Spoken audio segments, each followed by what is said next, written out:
thousands of kilometers away from the Pacific Ocean. A clear and unanimous decision with far-reaching consequences for island peoples. The court notes that the consequences of climate change are severe and far-reaching. The United Nations highest court handed down an advisory opinion that ruled countries have a legal obligation to protect the climate from greenhouse gas emissions. In a major victory for the Pacific, the court also said a failure to act could mean polluting nations are liable to pay damages to countries harmed by climate change. It was a David versus Goliath battle led by a group of Pacific students and the government of Vanuatu. And it's very important course correction in this critically important time. For small island states, communities in the Pacific, and for young people, and for future generations, this opinion is a lifeline. But now that the dust has settled, climate activists and Pacific leaders are taking stock and trying to understand how the ruling can be used to help them campaign for stronger climate action.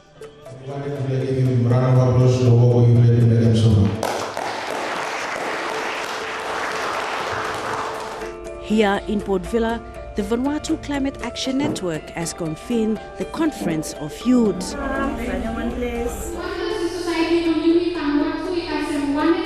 The climate activists and leaders in this room were blown away by the ICJ decision, and now they're meeting here to devise the next moves. For the Climate Action Network here in Vanuatu, the ICJ ruling has been a win for us. For many here, the decision adds weight to their efforts.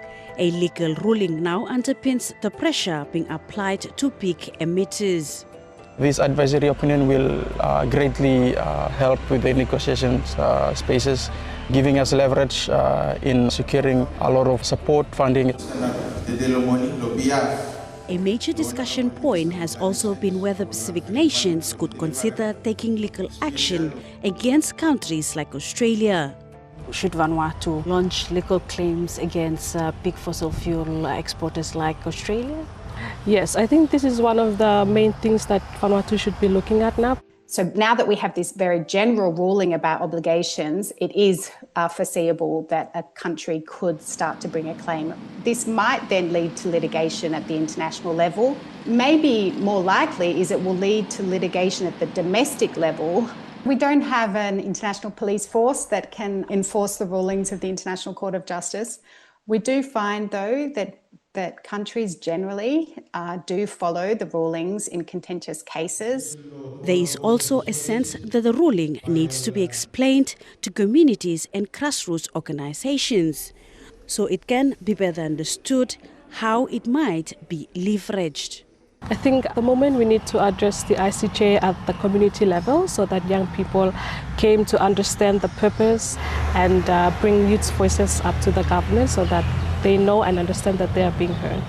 We call on the leaders of the Pacific Island Forum to take climate change and human rights to the International Court of Justice. The initial campaign started with a group of young people back in 2019.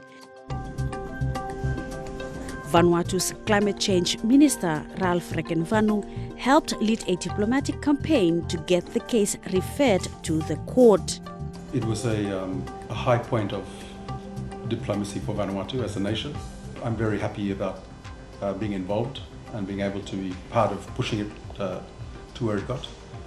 It's a great achievement for me personally as well. But I think I'm really the face of a lot of people. There's hundreds of people been involved in this campaign. Today's ruling, I'm sure, will also inspire new cases where victims around the world in a legal sense realize that they can claim their rights and seek accountability. We are not planning to take any legal action against anyone at this stage. Vanuatu, certainly we've made the decision that we won't go down that path at this time. But we do expect the high emitting states to follow and comply with what the advisory opinion has said is their obligations. Whether it opens up Australia to litigation, I can't speak for other countries who may choose that route. Mr. Rekenfanu says there's work to do raising awareness within the Pacific family. We are now starting to engage with Pacific Island states. We have to do it domestically also with our own populations. Soon, the ruling will go back to the United Nations General Assembly, where it is expected to be adopted. We need to see the highest ambition and real action in cutting emissions and cutting fossil fuel production. The importance of having youth in the room. For this specific youth, the fight is far from over, and the decision has given them hope that it hasn't been in vain. As Pacific Islanders, we just tend to feel like we're a bit abandoned, and so now to see that our voice can be heard is just a message of hope, and that young people can actually make a change in the world is actually really inspiring. I think young people have the power, have the voices as well to take any countries or big emitter companies to be held accountable for their actions.